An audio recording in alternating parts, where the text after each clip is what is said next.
Hey, what is going on guys? RvzStealth here, and in today's video, we're going to be taking a look at a few off-meta playstyles that a few high elo players are using right now, and also take a look at a few champions that are doing pretty well right now, but that aren't really played very often. So with that being said, let's get started.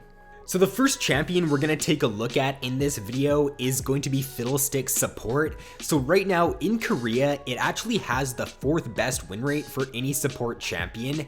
It's only picked 1% of the time though, so that win rate doesn't give you the best indication as to how strong he is. But let's kind of talk about like why Fiddlesticks Support could work. So in this patch, he actually did get buffed. If you don't know, the damage on his W got increased from 60 at rank 1 up to 80, so that's actually quite a bit of damage, and keep in mind that that's damage per tick, so that's a lot of damage actually over time increased with that buff to Fiddle. And I feel like a lot of people would definitely underestimate how much Fiddlesticks would do in the early game as support. And then the cooldown on his E also got decreased for this patch. It was 15 seconds at rank 1, it's now 12 seconds, so that just allows him to get a lot more poke off in the laning phase. And I know that when I've played against Fiddlesticks supports before, if you can get a good E off on you and your teammate and it does a few bounces, then it's actually going to deal quite a bit of damage. Another reason to why this could work is because the roaming potential with Fiddle support is actually really good if you do go for Moby boots. When you are roaming with Fiddle or when you are ganking, it is pretty much a guaranteed that you are going to get your fear off because it's a point and click ability. There's no way you're really gonna miss your fear. So if you do have your flash up as well, you can look for like a flash fear play, use your silence so they can't do anything after they get out of the fear. And if your teammate does follow up, then you should be able to pick up a kill like 95% of the time probably. And then also at level 6 with Fiddle, you can surprise the opponents a lot of the time with your ultimate and just with how much damage you're going to do. I know that if you're in higher elo, then this pick probably won't work as well because people are going to expect that at level 6 you're going to go for an ultimate and go for an all-in play. But in the lower elos, I could actually see this pick working out pretty well and being pretty successful.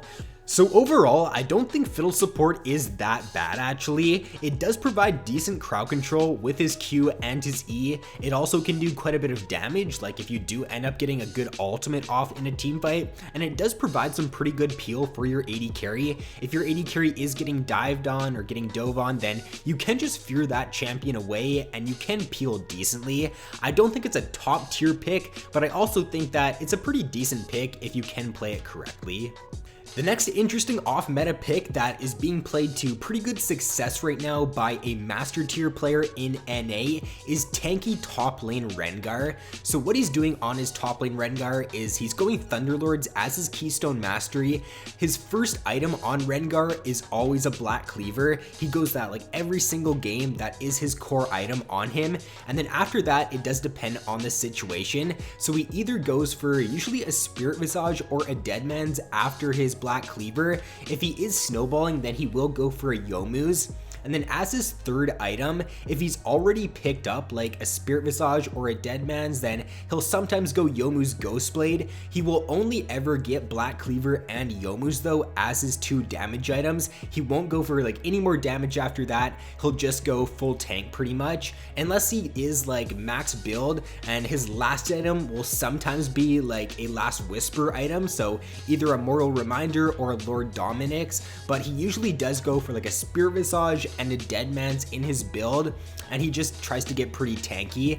Now tanky Rengar is actually quite good because with his passive, I'm pretty sure he does get an extra 20% damage once he does end up killing all 5 of the enemy opponents. So once you do get that passive up there and once you get it stacked fully, then you are going to do quite a bit even like without building full damage on Rengar. So I can definitely see why this build does work and why he's having pretty good success with it. The next champion, or the next playstyle for a champion that we're going to take a look at, is for Shaco, and this is going to be AD Shaco. So after AP Shaco did receive those nerfs this patch in the hotfix, AD Shaco I think is actually a little bit better now. I know I said in my jungle video that I wasn't completely sure as to which one is better, but it seems like right now, especially in Korea, the players are basically only going for the AD Shaco build. Very few players are going for AP Shaco now in Korea.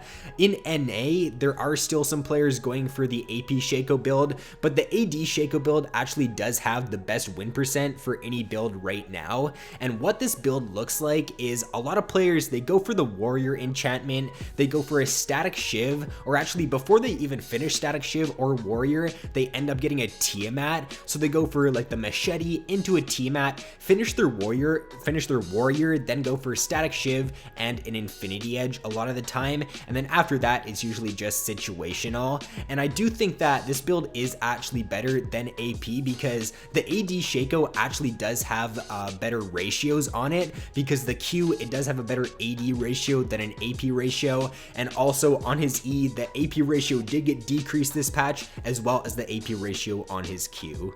So the next champion we're going to take a look at here is going to be Kayle. Now, two players right now in NA in high elo are playing Kayle a little bit differently than what the average Kayle is going. So what they're taking is they're going Storm Raider Surge as their Keystone Mastery. Now, I think the reason to why they're doing this, there's a few reasons. The first one is because Storm Raiders actually does synergize very well with Kayle. It's going to be very easy for you to proc that, and they are also taking the Flash Ghost, so they're playing a lot of mid lane Kayle, and therefore if you go Ghost active and you also get your Storm Raiders proc, it's going to be very hard to catch Kayle or get away from her in a team fight.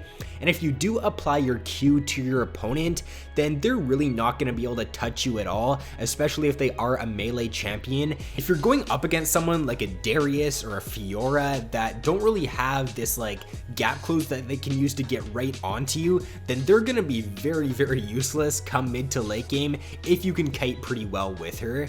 And then another reason to why I think they might be taking this is because cooldown reduction is very important on Kayle, but you're not really going to be building a whole lot of CDR, or you're not going to be getting a whole lot of CDR from your build on Kayle, because you go for Berserker's Greaves, you go for Nashers. Nashers does give you some CDR, but after that, the other items that she builds, like Ginsu's and Rylai's and Blade of the Ruined King, those don't give her any CDR at all. So by taking the Storm Raider Surge, it allows you to take the Intelligence Mastery, which gives you an extra 5% cooldown. And then what they're also doing is in their runes, they're taking 6 cooldown per level runes for glyphs. So that just allows them to get more CDR. And the reason to why CDR is very important on Kayle is because it allows you to keep your E active for pretty much the whole time, and when your E is off cooldown, like, you are a pretty useless champion. So by getting that CDR, it will just keep your E active for pretty much the whole time